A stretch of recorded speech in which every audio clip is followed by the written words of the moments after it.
The Leap Mound Interpretive Trail is sponsored by the Federal Highway Administration, the Georgia Department of Transportation, and the University of West Georgia.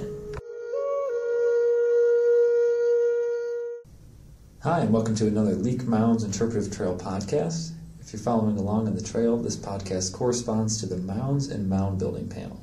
I'm Marcus Toff. And I'm Jennifer Teeter. Jennifer, are you aware that the mounds that are scattered all across eastern North America were actually built by Vikings? No, they were built by the Irish.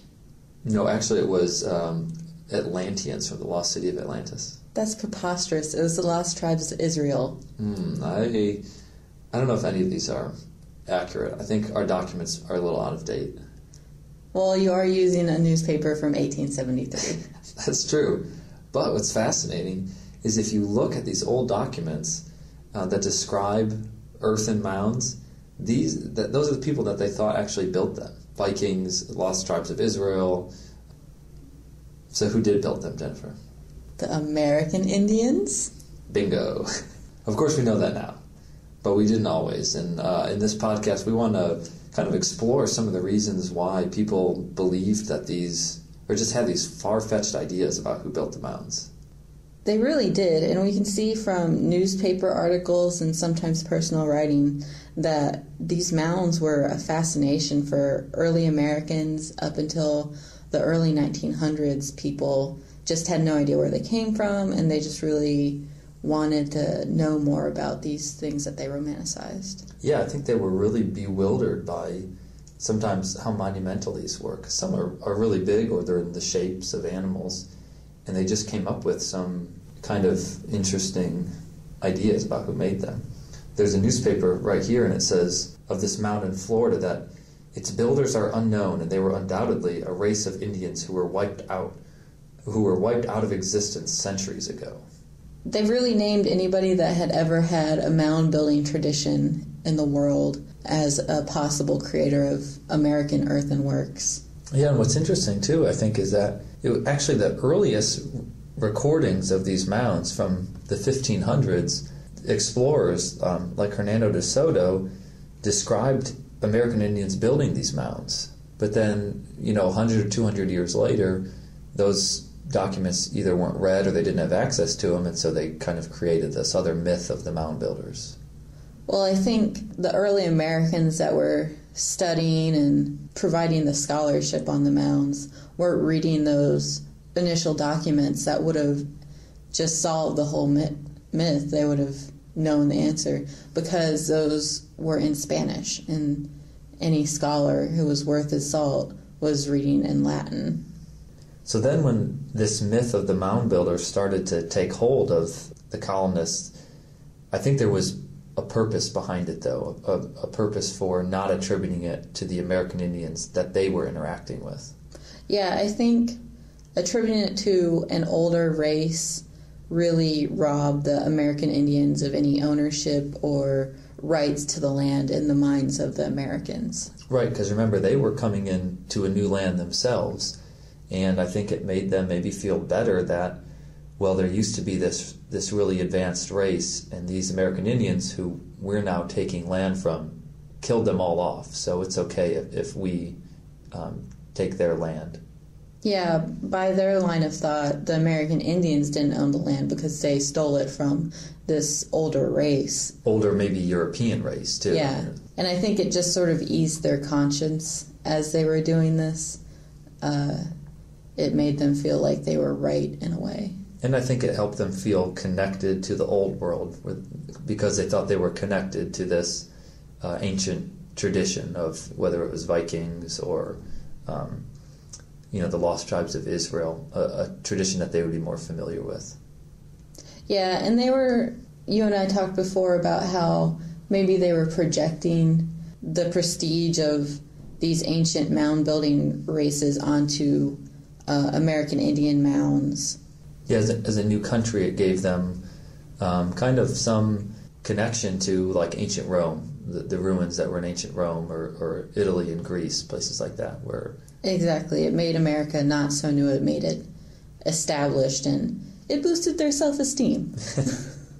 Jennifer, at what point then did we move from this idea of the myth of the mound builders to an actual understanding of who really created these mounds?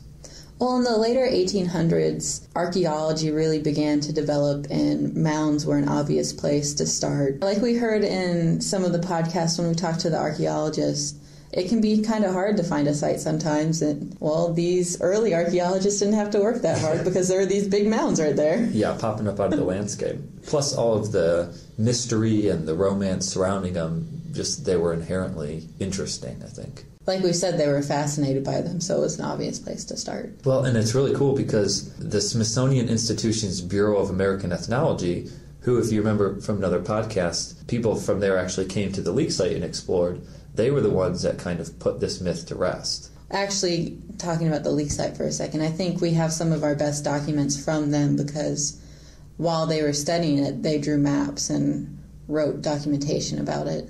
Yeah, and in a lot of cases, it's the only documentation we have. Exactly. So modern archaeologists can use these documents to know where the mounds were, where different features were, so they know where to look. Yeah, it definitely helps them when they research a site, which, as we've also talked about, is a big part of an excavation. It's not just all digging, it's doing a lot of research and looking at a site before you even, put a shovel in the ground. And as important as these documents are to modern archaeologists, they were also important to early archaeologists in the Bureau of Ethnology that really helped deflate the myth.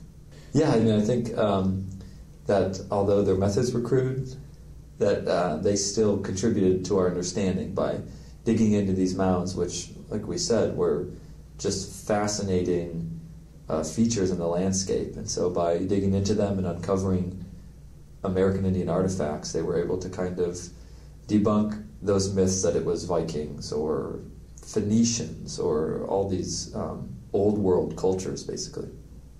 So Jennifer, what have we actually learned then about the myth of the mound builders? That the Etruscans didn't build mounds in America? That's right. That American Indians actually built them, and that there was a subconscious purpose behind the myth by early Americans. Right. I'm sure it wasn't the only reason, but ultimately there was this desire from the early colonists to have a connection or a tradition to the land that they didn't have, and so they kind of created it in this myth. Yes. And before we close out, Marcus, I would like to share with you my international mound experience. Okay, go ahead. I mentioned the Etruscans a second ago. They were an ancient mound building society, and in college I had the chance to visit their mounds, and you can actually walk inside of them, and they were burial mounds. As I was leaving one of the mounds, a bat flew into the back of my head.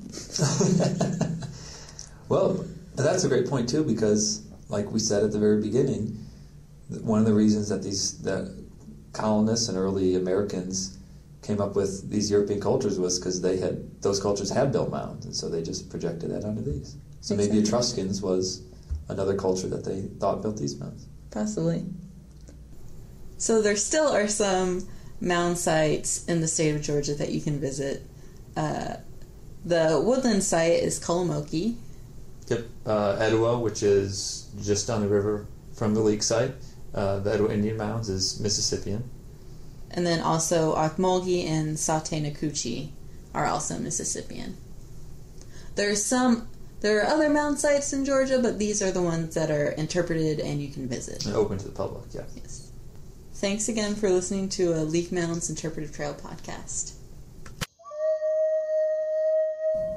The Leak Mounds Interpretive Trail project was done in partnership with the City of Cartersville and Bartow County.